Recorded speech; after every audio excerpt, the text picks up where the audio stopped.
पांडुरंग करू प्रथम नमन पांडुरंग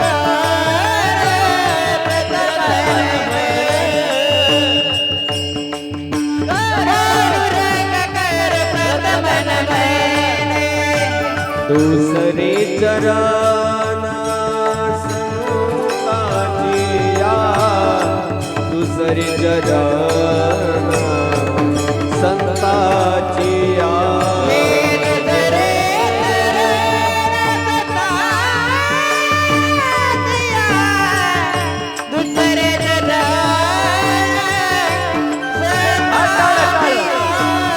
दूसरे चरण संताजिया दूसरे चरण संताजिया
पांडुरंगा करू प्रथम नमन दुसरी चरण संताचिया त्यांच्या कृपादाने एकतेचा विस्तारू श्री बाबाजी सद्गुरुदास तुका जयांचे केलिया स्मरण होय सकळ विद्यांचे अधिकरण ते चिवन दुसरी चरण श्री गुरूंचे ते नमस्कारुनी आता गुरुर ब्रह्मा गुरुर विष्णू गुरुर्देव महेश्वरा गुरुर साक्षात परब्रह्म तस्मै श्री गुरवे नमः गणाधीश जोईश सर्वा गुणांचा मूळारंभ आरंभ तो निर्गुणांचा नमो शारदा मूळ चत्वार वाचा गणोपंत अनंत या राघवाचा जिथे ज्ञान विज्ञान संजीव होते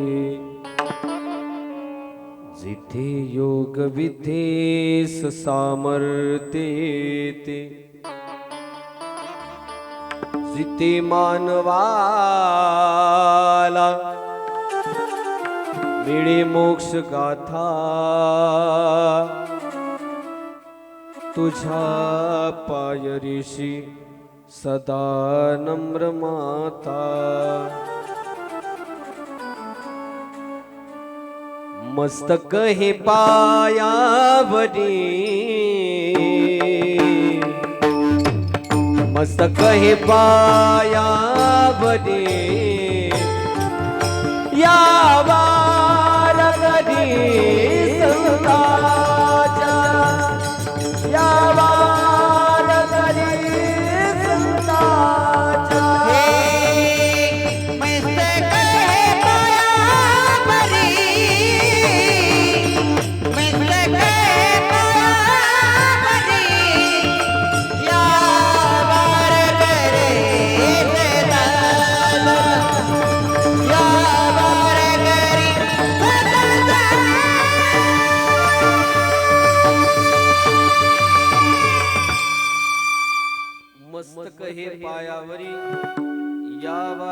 संताच्या कैलास राना शिवचंद्र मोडी फणींद्र माता मुकुटी जळाळी कारुण्य सिंधू भव दुःखहारी तुझ बीन शंभो मज कोण तारी सारा सार विचार करा उठा उठी नाम धरा कंठी विठोबाचे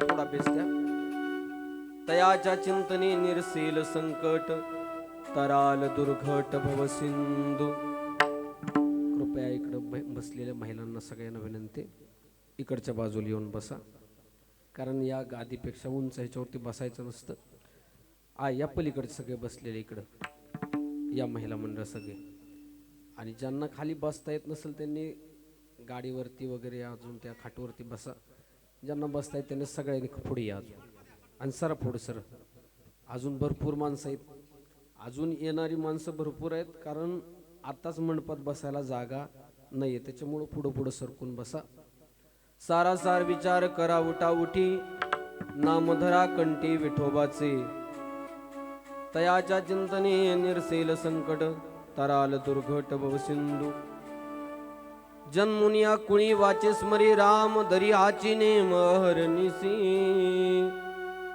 तयाच्या चिंतने निरसेल संकट तराल दुर्घट भव सिंधू तुका मने कोटी कुळी ती पुनित भावे गाता गीत विठोबाचे तयाच्या चिंतने निरसेल संकट तराल दुर्घट भव सिंधू प्रस्तुत प्राप्त प्रसंगी संप्राप्त कीर्तन रूपी सेवेकरता निवडलेला अभंग महान भागवत भक्त वैराग्याचे महामेरू भक्तीचे शिरोमणी जगद्गुरु तुकोबरायांचा 4 चरणाचा अभंग सेवेकरता निवडलेला आहे. या अभंगाद्वारा श्री तुकोबराय सांगतात बाबा तू जन्माला आला ना तर तू विचार करायला शिक. जन्माला येऊन चांगला विचार करणं चांगलं जन्माला येऊन जर वाईट विचार करत असाल तर ते चुकीचं आणि चुकीचा आणि वाईट विचार माणसाला कधी कधी कळत नाही. त्यातला सार असणारा विचार जगद्गुरु तुकोबरायांनी आजच्या अभंगात शोधला आणि सांगितलं सारासार विचार करा उठाउठी म्हणजे विचार पण करायला लावला आणि कसा करायला लावला उठाउठी करायला लावला. बरंच कोणता विचार करावा तर तरावया पार भव सिंधू हा असणारा भवसागर तरुण जा नवे तर जन्माला आल्यापासून मरेपर्यंत या संसार सागरातून बाहेर पडण्याचा विचार कर म्हणजे तरावया पार भव सिंधू. महाराज पार जर तरावया गेलो तर महाराज आमच्या जीवनातली संकट सगळी संपतील का हो. नामस्मरण एकदा कंठात धारण केलं की तयाच्या चिंतने निरसेल संकट अख्ख्या आयुष्यातली संकट निघून जातील गड्या त्या भगवान परमात्म्याचं नामस्मरण केल्यानंतर. महाराज मग आम्ही जन्माला आलो आम्ही जातीमध्ये आलो धर्मामध्ये आलो पंथामध्ये आलो आम्ही कोणत्या धर्माचा असल्यानंतर आम्ही नामस्मरण करावं. महाराज कोणत्याही धर्मामध्ये कोणत्याही पंथामध्ये कोण्याही खानदानामध्ये कोणत्याही घरामध्ये जन्म होऊ द्या ज्या घरामध्ये जन्म झाला ना जन्मोनिया कुळी वाचे स्मरे राम. महाराज तुम्ही राम नाम जर त्या असणाऱ्या कुळामध्ये घेतलं तर महाराज 42 कुळाचा उद्धार होतो. म्हणजे सोडून द्या 42 कुळ जगद्गुरु तुकोबराय तर म्हणतात तुझी कोटी कुळाचा उद्धार होईल. कशानं फक्त आणि फक्त नामस्मरणानं. कोणतं नामस्मरण करायला पाहिजे महाराज तुका म्हणे कोटी कुळी ती पुनीत कोणतं नामस्मरण भावे गाता गीत विठोबाचे. त्या भगवंताचं त्या भगवान परमात्म्याचं नाम जर तुमच्या मुखामध्ये कंठामध्ये धारण केलं ना तर तयाच्या चिंतेने निरसेल संकट तराल दुर्घट भव सिंधू. असा असणारा सुंदर असा गोड असा अभंग असणाऱ्या कीर्तन रूपी सेवेकरता घेतला. तुम्ही म्हणाल कोण तुकोबराय ज्यांचा अभंग सेवेकरता निवडला कोण तुकोबराय म्हणाल तर महाराज ज्ञान म्हणलं की ज्ञानोबरायांची आठवण येते. महाराज प्रेम म्हटलं की नामदेव महाराजांची आठवण येते. शांती म्हणलं की एकनाथ महाराजांची आठवण येते. तसं वैराग्य म्हणलं की जगद्गुरु तुकोबरायांची आठवण येते. अरे वैराग्य तरी कशाला म्हणावं? एखादी गोष्ट मिळालीच नाही, बरं झालं मिळाली नाही असं म्हणणं वैराग्य नाही. अरे जी गोष्ट मिळालेली आहे तरी सुद्धा त्याच्याबद्दल असणार वैराग्य प्राप्त होणं याला वैराग्य म्हणतात. नाहीतर काल एक जण मला म्हणला, महाराज आता बस केले गड्या आपण पोरी बघायचं. काय म्हणला? बस केले आपल्याला पोरी बघायच्याच नाहीत म्हणला. का? आपण आता भगवी शाल घेणार आहे आणि साधू होणार आहे. मग ह्याला खरं वैराग्य म्हणायचं का? वैराग्य कशाला म्हणायचं? जे मिळालंय तरी सुद्धा त्याच्याबद्दलची आसक्ती नाही तर दुरासक्ती आहे. ते नको आहे म्हणजे जे नको आहे ते काढून टाकणं, किंवा जे मिळालंय त्याच्यावरती ममत्व न दाखवणं, याचं नाव वैराग्य आहे. विठाला विठाला विठाला विठाला विठाला. एखाद्याला गाडी मिळत नाही, तो म्हणतो गाडी घेऊन करणार तरी काय, सगळं तरी इथं ठेवून जायचंय. गाडी मिळत नाही, सगळं तरी इथं ठेवून जायचंय असं म्हणणं वैराग्य आहे का? अरे 10 गाड्या आहेत का दारामध्ये, सगळ्या असणाऱ्या कंपनीच्या गाड्या दारामध्ये उभ्या आहेत, तरी सुद्धा म्हणतोय जगात चाललं तर वाचल म्हणून पायी पायी त्या असणाऱ्या गावामध्ये फेरफाटका मारतो ना. नवे गाड्यांवरती जर लय जीव असला तर खरं सांगतो लय जीव गाड्यावरती लावू नका. तर कितीही महागड्या गाड्या तुमच्या असतील ना, कितीही महागड्या गाड्या असू द्या, तुम्ही मेल्यानंतर त्या गाडीमधून तुमची प्रेत यात्रा निघणार नाही, एवढं लक्षात ठेवा गड्या. तुम्हाला असणारी 4 असणाऱ्या वाशाची ती ताटी बांधली जाईल म्हणून गाड्यांवरती अहंकार करायचा नाही. अरे जगद्गुरु तुकोबरायांची श्रीमंती काय सांगावी. 3644 एकराचा मालक तो जगद्गुरु तुकोबरायांचा सासरा होता. आणि या जगाची रीत आहे, आपली पोरगी देताना गरीबाच्या घरी कोणी देत नाही, देत ते श्रीमंताच्या घरी देत. अरे 7 गाड्या कर्ज रोखे होते. किती? 7 गाड्या. अख्ख्या गावाची जमीन घाण होती जगद्गुरु तुकोबरायांकडे. पण महाराज अहंकार केला नाही तर वैराग्य कशाला म्हणायचं? जगद्गुरु तुकोबरायांनी त्या असणाऱ्या 7 गाड्या, ते कर्ज रोखे, त्या असणारी जमिनीची कागद आहे अशी इंद्रायणीच्या डोहात बुडवून टाकली, याला म्हणायचं वैराग्य. अरे मला स्वतःची बायको मेली, आता भेटतच नाही तो भाग निराळा आहे. पण बायको मेल्यानंतर सुद्धा जगद्गुरु तुकोबराय म्हणलं बरं झालं. दुष्काळ पडला, अख्ख्या गावामध्ये महामारी आली, भुकेने जीव चालला होता, दारिद्र्य आलं, तरी जगद्गुरु तुकोबराय म्हणले बरे झाले देवा निघाले दिवा, बरे झाले देवा निघाले दिवा, बरे झाले देवा निघाले दिवा, बरे झाले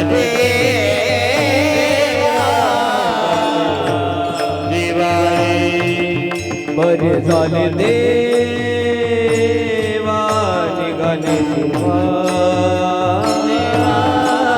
बरे झाले देवा निघाले दिवा,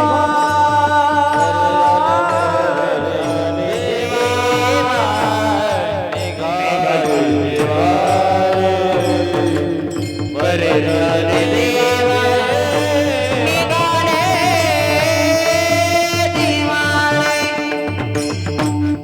आता सगळ्यांची दिवाळी चाललेली आहे. दिवाळी वेगळी आणि दिवाळ वेगळी. थोडा हळूहळू. दिवाळी वेगळी आणि दिवाळ वेगळी. गरीबाचं असतं ते दिवाळ असतं आणि श्रीमंताची असते ती दिवाळी असते. बर ग्राहकाची दिवाळी नसते, त्याचं दिवाळी नाही. आणि दुकानदारांची मना की दिवाळी होते. महाराज खरं सांगतो, जगद्गुरु तुकोबऱ्यांचा मान सन्मान सगळं निघून गेलं. स्वतःची बायको मेली, स्वतःचं पोरग मेलं, स्वतःचा भाऊ मेला गड्या. जगद्गुरु तुकोबऱ्यांनी दुःख मानलं नाही. हा, भांडले देवाला बर का. अरे देवा तुझा माझा कार्य वैराकार, देवा तुझा माझा कार्य वैराकार. महाराज त्या देवाशी भांडायला लागले. पण खरं सांगतो, दिवाळं निघालं तर बरं झालं म्हणले जगद्गुरु तुकोबराय. असा म्हणणार या जगात माणूस नाही गड्या. वाईट झालं तरी चांगलं म्हणतो असा माणूस नाही. अरे एवढं चांगलं शरीर देवानं दिलं तरी देवाला कोसणारी माणसं आहेत. देवानं आम्हाला काय दिलं? अरे तुला जिवंत ठेवला ना, हेच देवाचं सगळ्यात मोठे उपकार आहेत. म्हणून देवावरती कधी नाराज होऊ नका. का? ज्याला हात नाही त्याला विचार हाताची किंमत, ज्याला पाय नाही त्याला विचारा पायाची किंमत, ज्याचे डोळे गेले त्याला विचारा डोळ्याची किंमत. महाराज, या जगामध्ये देवानं आपल्याला आजपर्यंत आपल्या हाताला, पायाला, आपल्या अंतऱ्या अवयवांना इजा दिली नाही ना. देवाचे उपकार आहेत आपल्यावर, त्याच्यामुळे देवाला कोसायचं नाही. बरं झालं देवा, बरे या दुष्काळ पीडा केली, बरे या दुष्काळ पीडा गेली, बरे या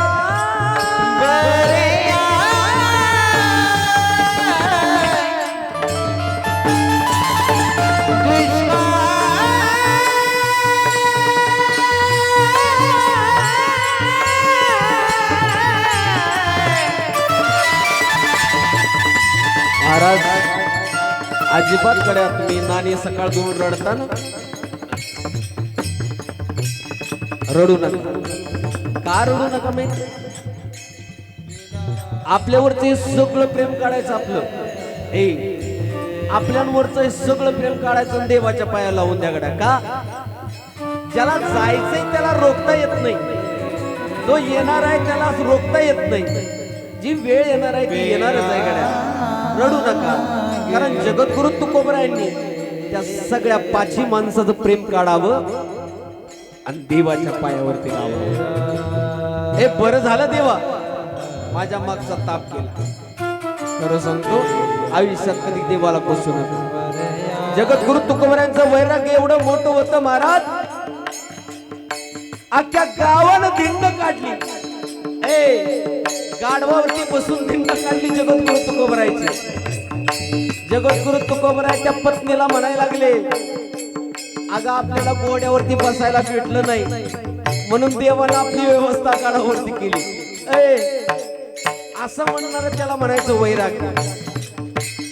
जगद्गुरु तुकोबराय म्हणाले, बरे या दुष्काळे पीडा गेली, बरे या दुष्काळे पीडा गेली, बरे झाले देवा.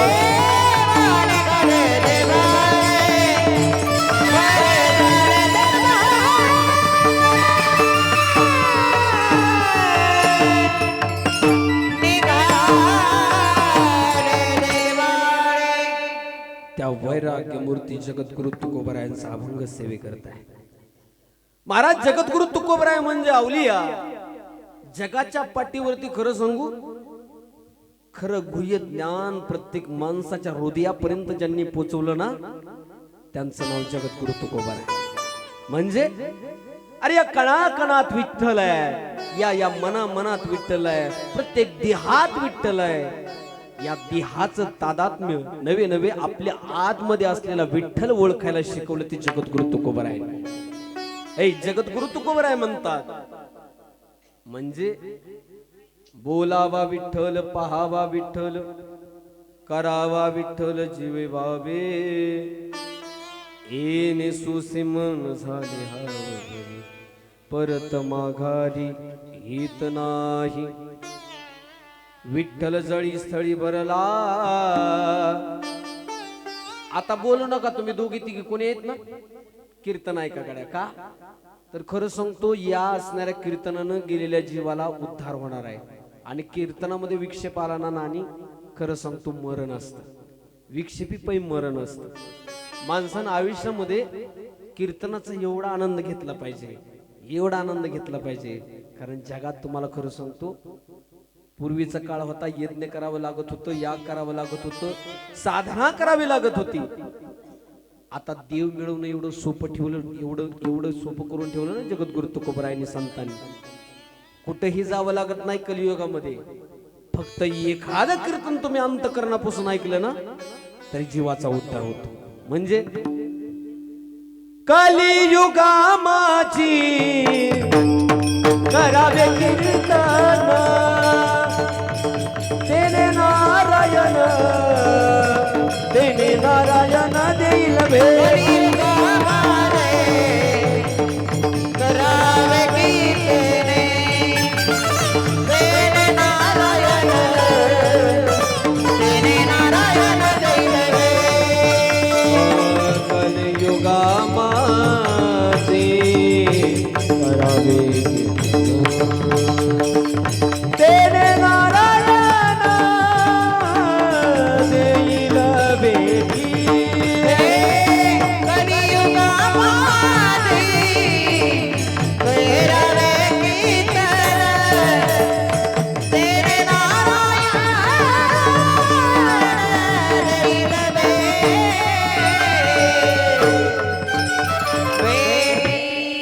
कलियुगा माझे करावे कीर्तन तिने नारायण देईल भेटी असा असणारा कीर्तनाचा सोहळा इथं रंगतोय त्याचं औचित्य म्हणजे कैलासवासी महादेव हनुमंत बोडरे यांच्या प्रथम पुण्यस्मरणानिमित्त हे कीर्तन आहे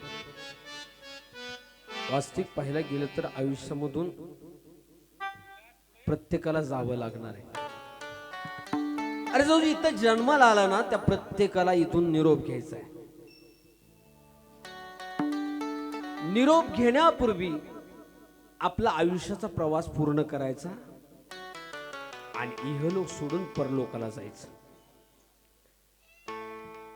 दीपक बुवा जीवनाच्या पुस्तकाला फक्त आणि फक्त 3च पान आहेत बाई खरं सांगतो जीवनाच्या पुस्तकाला फक्त 3च पान आहेत पहिलं पान जन्माचं आहे शेवटचं पान मृत्यूचं आहे आणि मधलं पान आहे ना ते कर्माचं पान आहे आणि महाराज जन्म एकदा झाला की मृत्यू कधी चुकणार नाही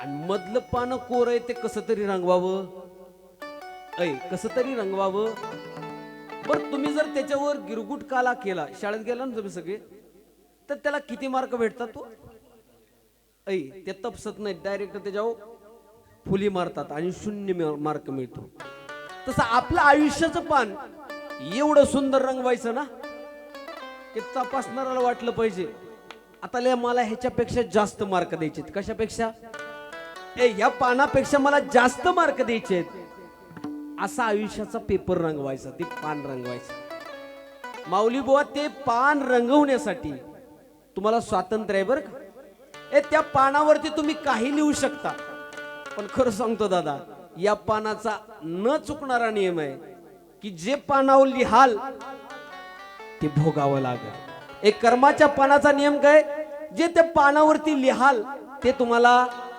भोगावं लागेल मी म्हणतो माणसानं देवाला घाबरलं तरी चालतं नाही घाबरलं तरी चालतं पण कर्माला घाबरलं पाहिजे का कर्म एकदा वसुलीला आलं ना मग तिथं कोणाचा वशिला चालत नाही का केले कर्म झाले त्याची भोगाले केले कर्म झाले त्याची भोगाले केले कर्म झाले त्याची भोगाले केले कर्म झाले त्याची भोगाले उपजले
खाली तेची भोगा आली, उपजली मेले ऐसे किती.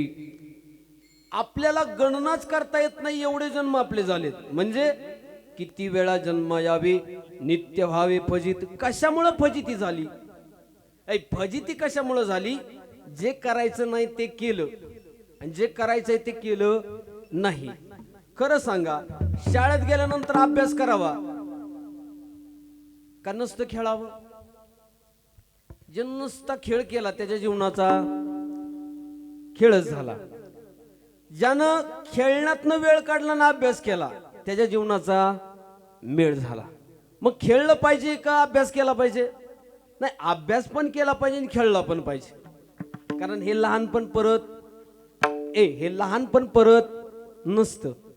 या जीवनातला जो विचार आहे ना, तो कुणाबद्दल पापाचा नसतो, कुणाबद्दल द्वेषाचा नसतो. लहानपणात कुणाला मोठं व्हायचं नसतं, कुणाला कमी समजायचं नसतं. लहानपणी निरागस म्हटलं जातं. म्हणजे कसं? म्हणजे लहान मुलं ही देवाची काय म्हणतात, लहान मुलं ही देवाघरची फुलं असतात. देवाला लहानपण आवडतं, पण आपल्याला आवडतं ते, आपल्याला लहान व्हायला आवडत नाही गड्या, आपल्याला मोठं व्हायला आवडतं. म्हणून देवाला आवडतात लहान मुलं, आणि आपण देवापुढे उभा राहिलं की देव म्हणतो ह्यो मोठा आहे. म्हणून तर वारकरी संप्रदायाने आमचा नियम घातला, लहानपण देगा देवा, लहानपण देगा देवा. मुंगी साखरेचा रवा, मुंगी साखरेचा रवा. लहानपण देगा देवा, लहानपण देगा देवा. ऐरावत थोर, ऐरावत नावाचा हत्ती होता, पण त्या छोट्याशा अंकुशानं त्याच्यावरती वश मिळवता येत होतं. 10 किलो साखर जर त्या मातीत सांडली, मातीत मिसळलेली साखर थोडं हळू वाजवा. हत्ती किती किलो खाईल? हत्ती सोंडेने उचलून किती किलो खाईल? हत्तीला नाही जमणार. मुंग्या एक पण ठेवणार नाही. म्हणून जगात नियम आहे, मुंगीहून साखर खा. ज्याला मोठं व्हायचं त्याला मार. ऐरावत नावाचा मोठा हत्ती या जगात परत नाही गड्या, पण त्याला त्या लहानशा अंकुशाचे फटके खावे लागले. कशामुळं? मोठेपणा पाठीवरती घेतला. ऐरावत थोर त्यासी अंकुशाचा मार मार. लहानपण देगा देवा, लहानपण देगा देवा.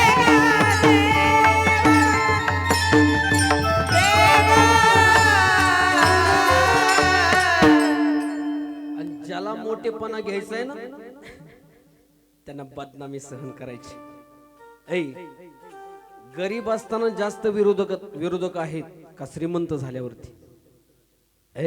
गरीब असताना कोणीच विरोधक नाही, सगळे खांद्यावर हात टाकतात. तूच माझा मित्र आहे, तूच माझा दोस्त आहे.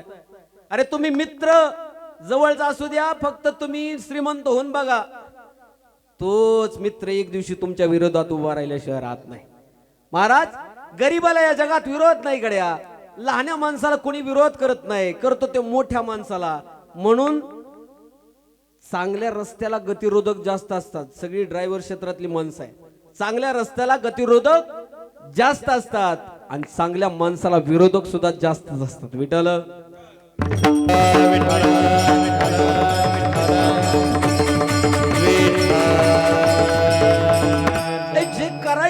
केलं पाहिजे, लहानपणात जे करायचे ते लहानपणात केलं पाहिजे. आता लहान्या पोरासारखं मोठ्यानं वागलं तर ते म्हणतात जरा बावळट दिसते. मोठ्या माणसानं लहान्यासारखं वागलं की म्हणतात जरा बावळट दिसते, जरा डोक्यात कमी दिसते, काय म्हणतात. आणि ह्या पोरानं जर मोठ्या माणसासारखं बोललं तरी म्हणतात पोरग जरा आगाव दिसते, काय म्हणते ती. खरंय खोट आहे. महाराज या जगामध्ये जे करायचंय ते केलं पाहिजे. खरं सांगा, डोळ्यानं चांगलं पाहिजे का पाहिलं पाहिजे का वाईट पाहिलं पाहिजे. डोळ्यानं चांगलं पाहिलं पाहिजे का वाईट पाहिलं पाहिजे. मग आपल्याला चांगलं लय पाहावं वाटतं का वाईट लय पाहावं वाटतं. चांगलं बरं, दुसऱ्याच चांगलं झाल्यावर तुमच्या डोळ्याला बरं वाटतं का वाईट झाल्यावरती बरं वाटतं. लय चांगलं झाल्यावर बरं वाटतं अजिबात नाही. एखाद्याने कष्ट करून त्यांनी एखादी गाडी आणावी हप्त्यावरती, लय कष्ट करून काबाड कष्ट करून त्यांनी हप्त्यावरती गाडी विकत घ्यावी. डोळ्याला बरं वाटायला पाहिजे का वाईट वाटायला पाहिजे. बरं पण वाटतं. गाडी घेतल्यानंतर बरं पण वाटतं, पण त्याच्यापेक्षा लय बरं कधी वाटतं माहितीये का, त्याची हप्त्या वाचून वडून नेली का नाही, मग लय बरं वाटतं. खरं बोललं की जरा गुदगोल्याच होत्यात. अरे देवान माणूस म्हणून जगी तुला पाठवलं, तुला देव नाही आठवलं, पापच येड्या सार साठवलं. मानसा आता तरी मानसात ये, मानसा आता तरी मानसात ये. भजन बिना भजन बिना भजन बिना तूने तेरा जन्म गवाया रे, तूने तेरा जन्म गवाया. महाराज आयुष्यामध्ये भजनासाठी जीवन दिलं, पण माणसानं थांबा, माणसानं आयुष्य फक्त दुसऱ्याचं बघण्यात घालवलं. बरं, दुसऱ्याचं चांगलं बघितलं का वाईट बघितलं. आजपर्यंत बघितलं असेल शेजारी तुमचा दुःखात लय अंतकरणाला उकळ्या फुटल्या असतील. आजपर्यंत बघितलं असेल शेजारी तर वाईट वाटोळं. आजपासून शेजारी सुखात बघायला चालू ठेवा गड्या. देव तुम्हाला सुखात ठेवल्याशिवाय राहणार नाही, ताकद तुमच्या कर्माची आहे. पण माणसाला आवडत नाही गड्या. अरे एवढं सुंदर जग बनवलं, एवढं सुंदर जग बनवलं, या झाडानं आपलं तत्व कधी सोडलं नाही, गायीनं गायीचं तत्व सोडलं नाही, अरे त्या मातीनं मातीचं तत्व सोडलं नाही. एवढ्या सुंदर जगामध्ये माणसाला जन्माला घातलं या जगाला पोसण्यासाठी का संपवण्यासाठी. मग जगाला पोसतो का संपवतो माणूस. काय माणसाचं या जगाला कामाला येतं कुणास ठाऊक. गायीचं शेण सुद्धा माणसाच्या कामाला आहे ना. माणसाचं काहीच कामाला नाही. मला तर प्रश्न पडतो, या देवानं कशाला बनवलं असेल कुणास ठाऊक माणसाला. हे देवा सुंदर जगामध्ये कार माणूस घडविला, घडविलास घडविलास कार माणूस घडविलास, घडविलास घडविलास कार माणूस. अंतराया काय दिल पांगराया नाय दिल,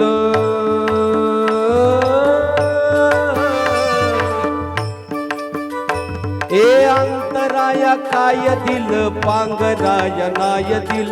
घडविलास घडविलास कार माणूस घडविला, घडविलास घडविलास कार माणूस. देवा सुंदर जगामध्ये कार माणूस घडविला, घडविलास घडविलास कार माणूस घडविला. महाराज माणसानं माणसाचं कर्म नीट केलं पाहिजे, पण माणूस विचार करायला तयार नाही. लोकांचं चांगलं करण्याचा लय विचार केला पाहिजे का वाईट करण्याचा, चांगलं करण्याचा. पण होतो का होतच नाही. वाईट झाल्यानंतर एवढं बरं वाटतं, एवढं बरं वाटतं, एवढं बरं वाटतं की जगातली सगळी सुख भेटली असं वाटतं. कधी दुसऱ्याचं वाईट झाल्यानंतर. अरे जोपर्यंत दुसऱ्याचं चांगलं झालेलं बरं वाटत नाही ना तोपर्यंत तुमचं कधी बरं होणार नाही, एवढं लक्षात ठेवा गड्या. जगातला खरा नियम सांगतो. म्हणून आजपासून आपलं कर्म चांगलं ठेवायचं, डोळ्यानं चांगलं पाहायचं, कानानं चांगलं ऐकायचं, हातानं हाताचं काम काय भांडणं करायचं वय, हाताचं काम आहे गड्या. एखाद्याला मदत करावी, एखाद्याला मदत केल्यानंतर आयुष्यभर तो विसरत नाही बरं. म्हणून मदत करायला कधी मागं सरायचं नाही. तुम्ही जर त्याच्या पडत्या काळात त्याला मदत केली ना, आणि काय अशी गद्दार बी माणसं असतात त्याला पडत्या काळात मदत केली तरी ती आयुष्यात म्हणतात तेच लय बावाट आहे. म्हणजे ज्यानं मदत केली त्याचंच टांगा पलटी घोडे फरार महाराज. पण खरं सांगतो मदत करायची आणि कलियुगच आहे महाराज. जो जास्त चांगला वागायचा प्रयत्न करतो, जास्त चांगलं करण्याचा प्रयत्न करतो, आयुष्यात लोक त्याला त्रास दिल्याशिवाय सोडत नाहीत गड्या, त्याला रडवल्याशिवाय सोडत नाहीत. हे कलियुग आहे. विठाल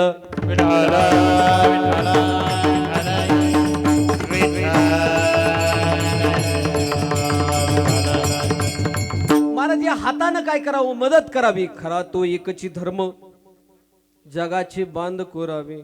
म्हणजे बाकीचा धर्म पाळतील का नाही मला माहित नाही, पण जगाचं बांध कोरायचा धर्म मात्र कटाक्षाने पाळतात. मग तो चांगला जरी शेजारी असला तरी त्याचा बांध कोरलेलाच आहे, जण वाईट असला तरी म्हणजे धर्मच मोठा झाला. यो खरा तो एकची धर्म जगाला प्रेम पावे.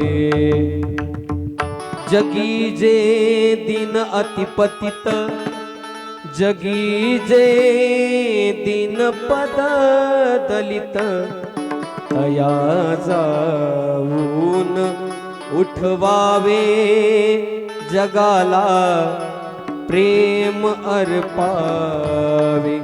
खरा तो एकची धर्म जगाला प्रेम अर्पावे.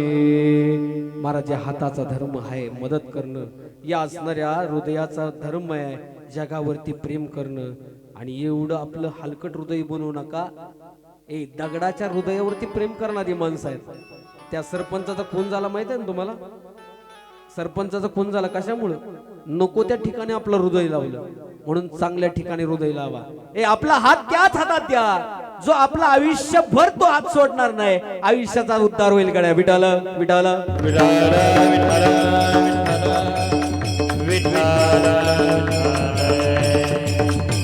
या पायाचा नियम आहे. माणसानं चांगल्या ठिकाणी जावं, पण चांगल्या ठिकाणी तेव्हाच जातो जो वर त्याच्या जवळ चांगला मित्र असला तर. खरं सांगा इथं सगळे मित्रातली माणसं आहेत.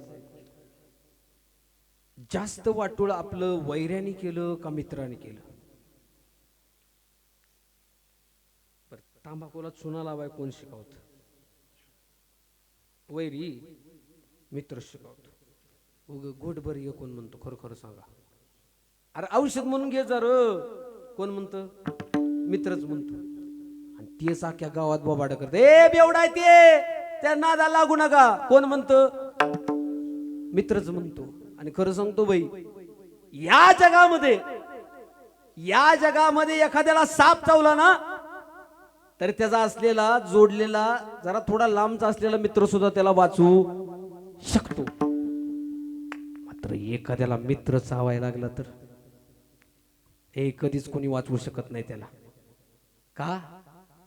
तर दुसऱ्यानं किती त्रास दिला तरी अंतकरणाला दुःख होत नाही. मात्र आपल्यानं अंतकरण तोडलं का नाही, डायरेक्ट डोळ्यातनं पाणी येत. शीशा टूटा गुल मच जाए, दिल टूटे आवाज नाए. सांप डसे तो दोस्त बचाए, सांप डसे तो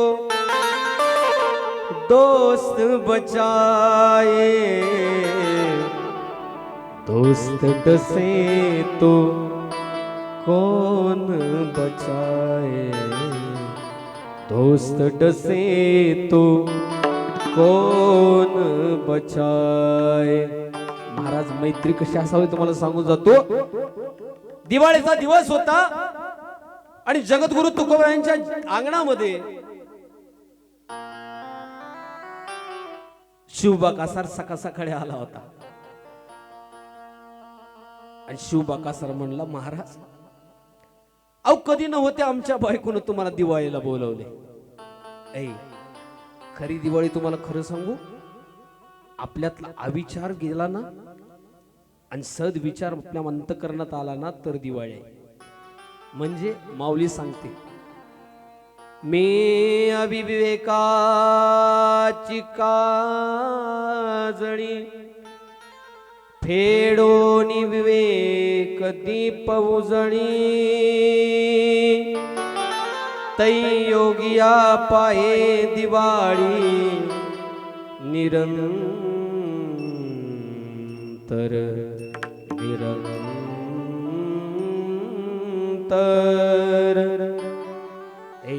जोपर्यंत चांगल्या विचाराची माणसं जवळ आहेत ना, चांगल्या विचाराची जोपर्यंत माणसं जीवनात आहेत ना तोपर्यंत आयुष्यात दिवाळीच होणार गड्या.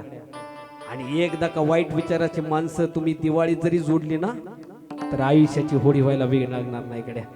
हे जगद्गुरु तुकोबाराच्या घरी खरा मित्र आला होता, त्याचं नाव शिवबा कासार होतं. शिवबा कासाराला सांगितलं, माझ्या बायकोनं तुम्हाला आंघोळीला बोलवलं.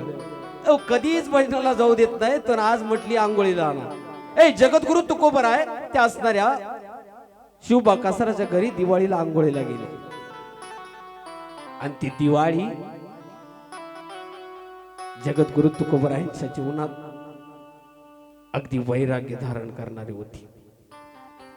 सकाळ सकाळी जगद्गुरु तुकोबाराय पहाटेच्या परत त्या असणाऱ्या शिवबा कासाराच्या दारात चालले होते. मित्रानं मित्राचा हात हातात धरला आणि आपसुक नामस्मरण चालू झालं. असे काही मित्र असतात, त्यांच्या जवळ गेलं की ऑटोमॅटिक पार्टीला जावं वाटतं. असे काही मित्र असतात, त्यांच्या बरोबर गेलं की असं वाटतं कुठेतरी फिरायला जावं. असा एक तरी मित्र असला पाहिजे, त्याचा हात धरला की वाटलं पाहिजे पंढरपूरला जावं, एक कधीतरी बाळूमामाला जावं, एक कधीतरी भजन करावं. असा मित्र एखादा तरी असला पाहिजे. आणि असा मित्र जर जवळ असेल ना तर आयुष्यात कधीच तोटा होणार नाही, चांगलंच होईल.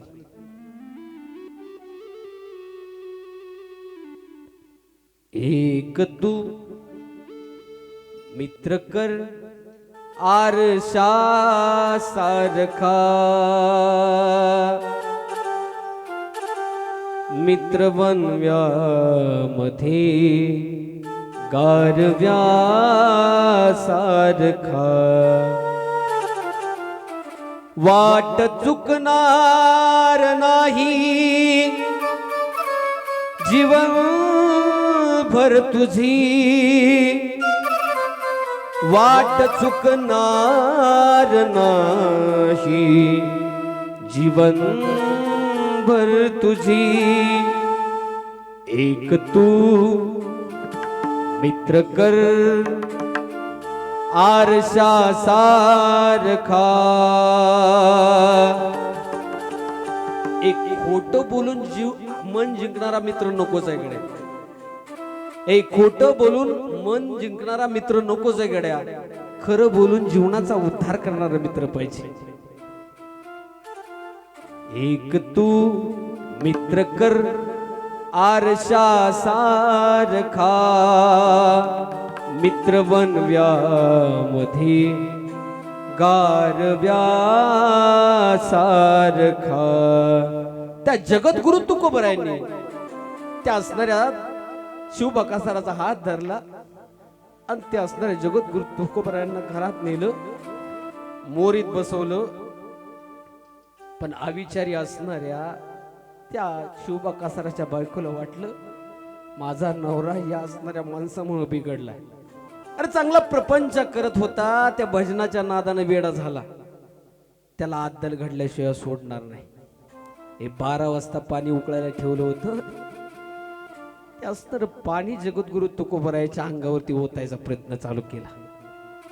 त्या हातामध्ये ते असणार कापड घेतलं तरी सुद्धा भाजत होतं, एवढं कडक झालेलं पाणी जगद्गुरु तुकोबरायांच्या अंगावरती त्या शिवबाकासराच्या बायकोनं ओतलं गड्या. अंगाचा दाह झाला. आपल्या आईला हाक मारली नाही, आपल्या बापाला हाक मारली नाही, आपल्या पत्नीला हाक मारली नाही. धावरे केशवा माय बापा. जगातला सगळ्यात जिवलग मित्र कोण असेल ना, त्याचं नाव आहे जीवाचा जिवलग पांडुरंग आहे गड्या, जो तुमच्या जन्माच्या अगोदर सुद्धा तुमच्या बरोबर होता आणि मरताना सुद्धा तुमच्या बरोबर असणार आहे. तो असणारा पांडुरंग जीवाच्या जीव लगा पाहू. त्या भगवान परमात्म्याची आठवण त्या मैत्रीने करून दिली गड्या. अशी मैत्री जीवनामध्ये असली पाहिजे. महाराज, आपले पाय ज्या दिवशी चांगल्या माणसाच्या बरोबर चालतील ना, त्या दिवशी चांगल्या कोणत्या तरी ठिकाणी तुम्ही जाल गड्या. म्हणून आपण जीवनात विचार केला पाहिजे, आपण कोणत्या माणसाबरोबर चालतो, आम्ही कोणत्या माणसाबरोबर बसतो. नवे नवे आपण करतो काय आणि करायला नाही पाहिजे काय, याचा विचार अभंगाच्या पहिल्या चरणात सांगितला. सारा सारा विचार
विचार करा उठा उठी नामधरा कंठी विठोबाचे.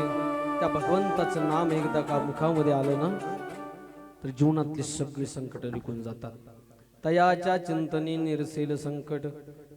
अरे त्या कबीरावरती संकट आलं होतं तरी सुद्धा निघून गेलं. अरे त्या सावता महाराजांवरती संकट आलं ते सुद्धा निघून गेलं होतं. जनाबाईवरती संकट आलं होतं ते सुद्धा निघून गेलं. अरे प्रत्येक संतांवरती संकट आलं ते देवाच्या नामस्मरणात तारलं गड्या. म्हणून तयाच्या चिंतने निरसेल संकट तराल दुर्घट भव सिंधू. मग महाराज, आम्ही नामस्मरण कोणत्या स्थितीवरती करावं? महाराज, तुम्ही ज्या स्थितीत आहे ना त्या स्थितीत नामस्मरण करा. म्हणजे ठाईचं बैसुनी करा एक चित्त. महाराज आम्ही कोणत्या घरामध्ये करावं? श्रीमंताच्या घरामध्ये नामस्मरण व्हावं का गरीबाच्या? खरं सांगतो, गरीबाचा देवारा बारका असतो, मात्र त्याच्यावरची भक्ती श्रीमंत असते. गरीबाचा देवारा छोटा असतो, मात्र भक्ती श्रीमंत असते. श्रीमंताचा भला मोठा तो असणारा पसारा असेल देवाऱ्यावरती, तर अंतकरणावरती देवाचं प्रेम नसेल गड्या. आयुष्यामध्ये खरं सांगतो, ज्या कुळामध्ये ज्या धर्मामध्ये आपण जन्माला आलो ना, त्या भगवंतावरती प्रेम केलं पाहिजे. जन्मून या कुळी वाचे स्मरे राम, धरे हाच नियम अहर्निशी. आणि एक दिवस नामस्मरण करण्यानं देव भेटत नाही. अरे महाराज, इथं एक दिवसात काहीच होत नाही, त्याला अख्खं आयुष्य घालवावं लागतं. त्या दिवशी कुठंतरी काहीतरी मिळतं. अरे लता मंगेशकर भारतरत्न झाले, एका दिवसात नाही झाल्या, अख्खं आयुष्य घालवावं लागलं. सचिन तेंडुलकर भारतरत्न झाले, अख्खं आयुष्य घालवावं लागलं. तसं आपल्या आयुष्यात आपल्याला काही जर बनायचं असेल ना, तर दिनरजनी हाची धंदा गोविंदाचे पवाडे. तुम्हाला देव व्हायचं असेल ना, तुम्हाला देव व्हायचं असेल ना, त्या राम नामाचं स्मरण कड्या राम म्हणता रामची होईजे, पदी बैसुनी पदवी घ्यायची आहे. महाराज म्हणजे आमच्या असणाऱ्या नामस्मरणानं आमच्या कुळाचा उद्धार होईल का? जगद्गुरु तुकोबराय म्हणले, एका नाही, अरे कोटी कुळाचा उद्धार होईल. तुका म्हणे कोटी कुळीते पुनी, तुका म्हणे कोटी कुळीते पुनी, तुका म्हणे कोटी कुळीते पुनी, तुका म्हणे कोटी कुळीते पुनी.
विठोबा रखुमाई,